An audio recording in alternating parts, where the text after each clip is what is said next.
Hey you guys, so as you can see from the title, I'm going to be doing a wealth reading today, or not wealth reading, excuse me, a wealth ritual. But maybe I need to do a reading regarding wealth tomorrow. Definitely not tonight because I am tired and I already have to still do my bath for tonight to just relax my body and just release some of the tension in my body from today. But yeah, I'm not going to waste too much time. Let's get into the details of what we'll need for this ritual. So first and foremost, you're gonna need a green candle. This is the one that I have. I literally got this from the Dollar Tree. A lot of these things that I'm gonna be showing you can get from the Dollar Tree or for relatively cheap. This is literally just like a car. This is literally a jar that just came in like a mason jar. I don't know where the top is, but I don't necessarily need it because I am gonna let this burn through the whole night. I'm gonna let it sit on my balcony. Hopefully it doesn't go out. But yeah, so you need a green candle. You also are gonna want to get some pink Himalayan salt. Now this is also something that I got from the Dollar Tree. You want to use pink Himalayan salt because salt is very like purifying and it's resistant to stagnant energy. It's resistant to energy that is for lack of a better term, low vibrational, or it's resistant to energy that you don't want. Let's just put it like that. So next thing you're gonna need are some bay leaves. As most of you probably know, or I think a lot of people I would say know, that bay leaves are traditionally used to like attract wealth. They're often used in hoodoo, and they represent like a prosperity, abundance, just like I would say in general most, well, I can't even say that. I was about to say most green herbs. Like I also have like dill, dillweed, which is another green herb. I have like rosemary oil. You can also use like actual rosemary. But I would say most green herbs are related to wealth. These three and specifically are, and of course, obviously not every green herb, but like most of them are like mint. Obviously these three that I said. But yeah, so again, rosemary oil, which we'll be using to like kind of like dress the candle, dillweed, and then bay leaves. I'll show you how we're going to use these. Lastly, we have calendula, which represent calendula are a flower which are connected to the energy of Oshun for those of you that are familiar with the Orishas or with Ifa. It's flowers in general are connected to like blossoming and blooming energy, and it is spring right now, so right now is the perfect time to do a wealth ritual. And yeah, and also the colors green and yellow are just heavily tied to wealth as well. This is a yellow flower. You kind of can't see in the package, but it's a very like bright yellow flower. For example, like as far as like the green and yellow, yellow is connected to like golden energy, like sun energy, and green and yellow are just very connected to the energies of wealth. But yeah, and then I also have caraway seed, but I actually don't think I'm going to use that one, to be honest. I think that what we have right here is enough. So again, we have dillweed, rosemary essential oil, or you can use actual rosemary, calendula leaves and petals, bay leaves, a green candle, and pink Himalayan sea salt. So in order to, I really should have something underneath, so let me grab something to put underneath really quick. Let me see. All right, so the video did cut off, but we're just gonna pick up where we left off at. So I was saying you want to find 3 whole leaves just for this specific part because you want to be working with energy that is completely intact. It doesn't matter if there's like a little bit of chips, like chips at the end or something, but you don't want one that's like completely broken or like a half piece. Excuse me. So what we're going to do with these is we're going to be writing down specific things that we want to bring into our lives or that we want to align with regarding wealth. So I'm personally not going to be sharing what I am writing down, but I'm going to write this down off camera and then come back to you guys.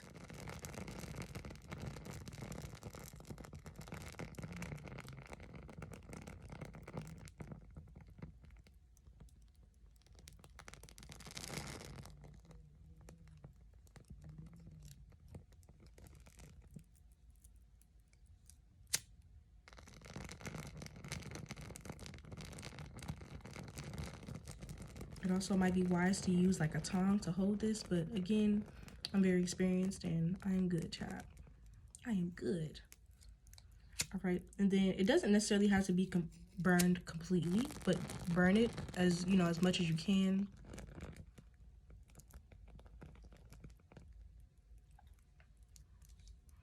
All right, after this, I'm just gonna drop it, to be honest.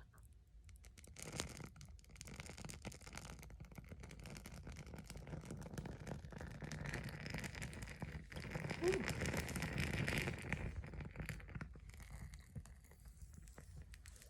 Now that fire got very high. That fire got real high. And that's why I say use a fire safe bowl, but I'm very experienced. In the moment that fire got high, I picked that up and I have water next to me just in case anything happens.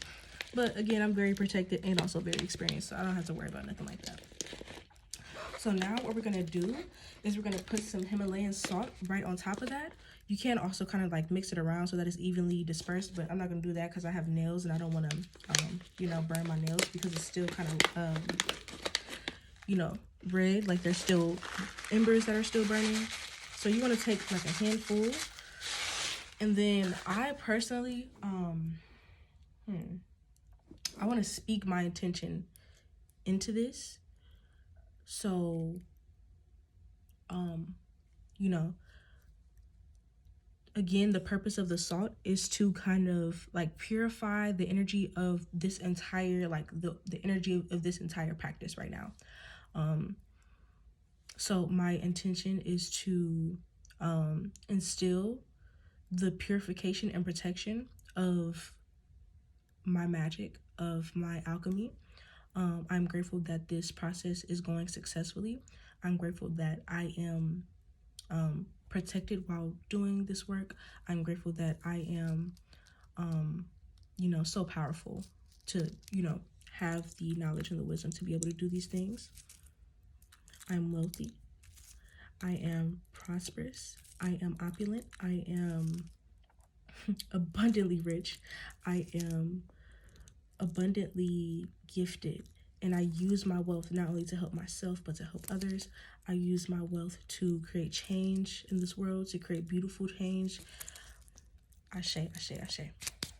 All right, so we got our sea salt in. Make sure it's centered. All right, sea salt is in.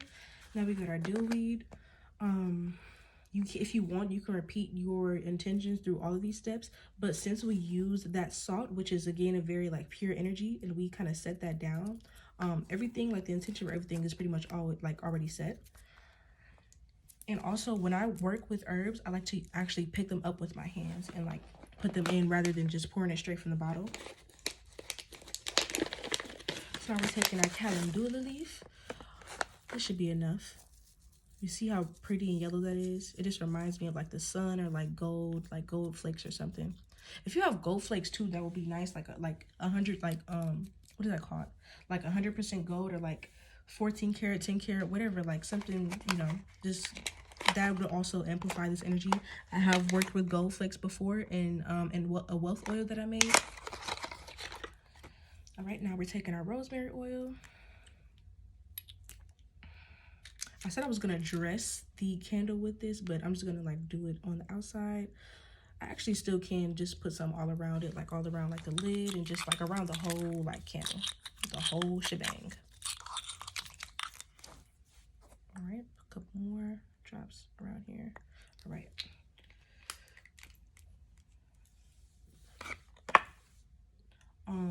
We're actually done, to be honest. I didn't realize that this would go so quickly. But now I'm going to light this beautiful work of art, this beautiful form of alchemy. And yeah, so we're gonna light it. I'm gonna light it with you guys on camera. I am so grateful, so grateful.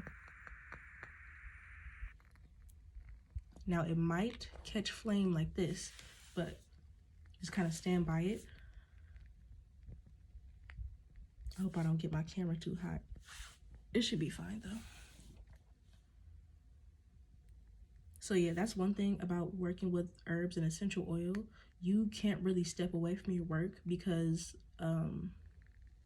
you know, you want to make sure everything is going well as far as like not burning, you know, anything.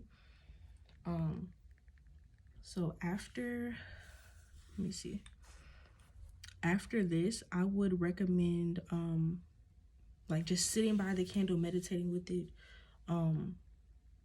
Yeah, I just again do want to set the precaution to again use this in like a fire safe bowl, just because I have heard a friend from a story from a friend where they were doing not necessarily like wealth magic or any type of magic, but just like using a candle and like just like, you know, doing like altar work or connecting with their ancestors, and it resulted in an unfortunate incident. So I do like to, you know, emphasize fire safety because it is important, because these are powerful, you know, fire is a very powerful element, and it's important to respect the element of fire as well as the other elements and herbs that you're using. So yeah, but now that everything is not resolved, but now that everything is calm and the herbs at the top have kind of already been singed, I now feel comfortable like just you know, just letting it burn. Again, I will recommend staying by your candle, but me personally, I'm not gonna do that for the whole time. Well, maybe I will actually, just because I don't want to, you know, I was just preaching about fire safety, so let me just follow my own advice. I'm about to take a bath, so I'll have this in the bath, or you know, near the bath with me.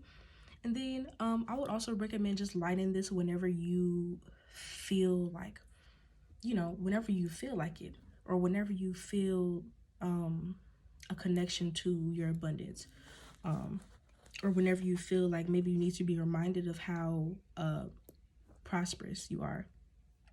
See, this is still catching flame of the herbs around. That's why, again, I would stay by this. So yeah, I think that concludes the video. Candle magic is one of my favorite forms. It's very powerful. The element of fire is very powerful, and it's nothing to, you know, be haphazard with. So yeah, fire is powerful. The elements, you know, the herbs and all these things that I used or that we use within the spell is also very powerful. So this is some powerful stuff, and it will work. Do not be surprised if you get a random deposit of money in your account that you don't know where it came from. Don't be surprised if people just hand you money, or if you find money. Don't be surprised. Don't be surprised if you fucking win the lottery, like literally anything. So, yeah, that concludes the video. Thank you for watching, and yeah, alchemize safely. Lastly, I want to add that it will be beneficial to work with stones that are specifically for the intention that you're working with. So for this example, we did a wealth ritual, and this is pyrite, also known as fool's gold, which is known for being a great magnet for wealth and prosperity, and you know, kind of good luck and good fortune.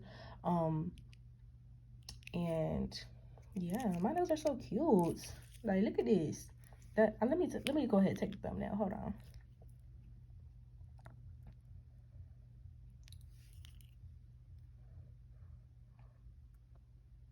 Okay, thumbnail is taken. I will catch you guys in the next video. Let me know what you guys think. Let me know if you do this and what your you know, what your results are. This will work for you. All that, but I will say, for all magic, you have to believe in it. You have to believe in your own power. You have to believe in the power of these elements, because all of these elements are powerful. The active intention is powerful as well. So with all these powerful things being combined, there's no way that it can fail.